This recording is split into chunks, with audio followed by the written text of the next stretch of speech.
Carmichael அம்மையார். சரியா? இந்த கதை சொல்லட்டா கொஞ்சம். 1867 டிசம்பர் 14 ஏமி வட அயர்லாந்துல பிறந்தாங்க. இவங்க ஏமி வீட்டுல 7 பிள்ளைங்க. ஏமி தான் மூத்த பிள்ளை. 4 தம்பி 2 தங்கச்சி. ஏமியுடைய அப்பா பேர் கார்மைக்கல், அம்மா பேர் கேத்ரின் ஜேன். ஏமியுடைய அப்பா 37 வயசுல கல்யாணம் பண்ணி 54 வயசுல இறந்துட்டாங்க. இதுக்குள்ள 7 பிள்ளைங்க. ஏமி 3 வயசு பிள்ளையா இருக்கும்போது தன்னோட தாயோட கண்ணு பாக்குறாங்க. ஏமிக்கு பிரவுன் கலர் ஐஸ், ஏமியோட மம்மிக்கு நீல நிற கண்ணு. ரொம்ப ஜபம் பண்ணா தனக்கு நீல நிற கண்ணு வேணும், கடவுள் கொடுக்கவே இல்லை. ஏமி வளர்ந்தா ரொம்ப கதை இருக்கு, அதை சுருக்கிடுறேன்.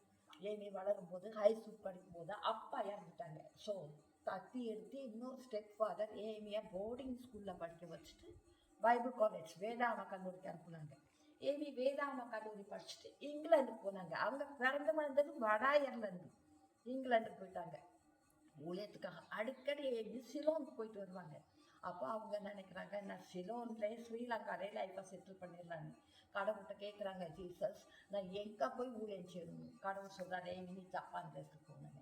நீங்கள் வர்றதுக்கு முன்னே இந்த வீடுடைய கூரைங்க இந்த ஆச்சலில் பார்த்தீங்கன்னா ஜாப்பனீஸ் ஸ்டைலில் இருக்கும். ஏன்னா அம்மா ஜப்பான் இருந்தாங்க. அம்மாவுக்கு அந்த ஜப்பான் கட்டடக்கதை ரொம்ப பிரியமாக இருந்தது. நம்ம சர்ச் மட்டும் பத்மநாபன் பேலஸ் ஸ்டைலில் இருக்கும். இந்த கேரளா பீப்புள் கட்டி கொடுத்தது.